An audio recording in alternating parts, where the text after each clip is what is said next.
Hi friends, ఆరోగ్యంగా ఉండాలంటే protein అవసరమని మనందరికీ తెలుసు.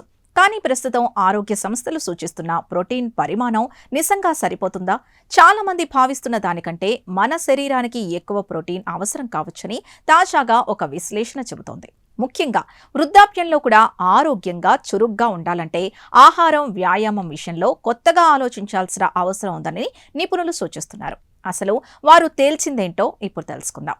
బ్రిటన్లోని కేంబ్రిడ్జ్ యూనివర్సిటీకి అనుబంధమైన లూసీ కావెండిష్ కాలేజ్కి చెందిన డాక్టర్ క్రిస్ మెక్డొనాల్డ్ ఈ విశ్లేషణను చేశారు. ఆయన బెటర్ ప్రోటీన్ ఇన్స్టిట్యూట్ డైరెక్టర్గా కూడా వ్యవహరిస్తున్నారు. ఈయన విశ్లేషణ ఫ్రంటియర్స్ ఇన్ న్యూట్రిషన్ జర్నల్లో ప్రచురితమైంది. డాక్టర్ మెక్డొనాల్డ్ ప్రకారం ప్రస్తుతం ఉన్న ప్రోటీన్ మార్గదర్శకాలు ప్రధానంగా ప్రోటీన్ లోపం రాకుండా చూడడానికి రూపొందించబడ్డాయి.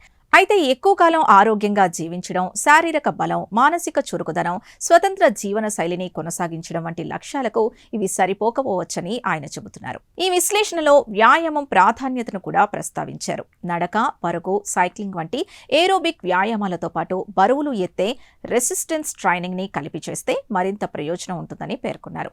ఇవి కేవలం వ్యాధుల్ని నివారించడానికే కాకుండా వయసు పెరిగిన తర్వాత కూడా బలం, కదలిక సామర్థ్యం, స్వతంత్రతను కాపాడటానికి సహాయపడతాయని వివరించారు. ప్రత్యేకించి శారీరకంగా చురుగ్గా ఉండేవారు, వృద్ధులు, గర్భిణులు ప్రస్తుతం సూచిస్తున్న దానికంటే ఎక్కువ ప్రోటీన్ తీసుకుంటే ప్రయోజనం ఉండొచ్చని ఈ విశ్లేషణ సూచిస్తోంది.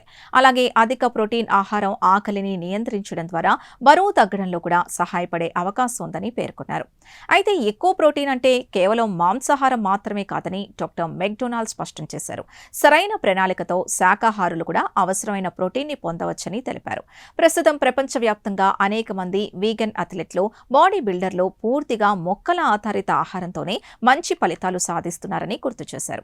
ఇంకో ఆసక్తికరమైన విషయం ఏంటంటే అధిక ప్రోటీన్ ఆహారం, కఠినమైన వ్యాయామం అంటే చాలా మంది బాడీ బిల్డర్లకే సంబంధించినదిగా భావిస్తారు. కానీ అసలు లక్ష్యం అందమైన శరీరాకృతి కాదని, వృద్ధాప్యంలో కూడా ఆరోగ్యంగా, స్వతంత్రంగా జీవించగలగడం కావాలని డాక్టర్ మెక్డొనాల్డ్ అభిప్రాయపడ్డారు. చూసారుగా, ఆరోగ్యంగా జీవించాలంటే కనీస అవసరాలు తీర్చుకోవడం మాత్రమే కాకుండా శరీరానికి ఉత్తమంగా ఉపయోగపడే జీవన శైలిని అనుసరించడం కూడా ముఖ్యమని ఈ విశ్లేషణ సూచిస్తోంది. డాక్టర్ క్రిస్ మెక్డొనాల్డ్ విశ్లేషణ ప్రకారం సరైన వ్యాయామం, తగినంత ప్రోటీన్ తీసుకోవడం ద్వారా వృద్ధాప్యంలో కూడా శారీరక, మానసిక ఆరోగ్యాన్ని మెరుగ్గా కాపాడుకోవచ్చని తెలుస్తోంది.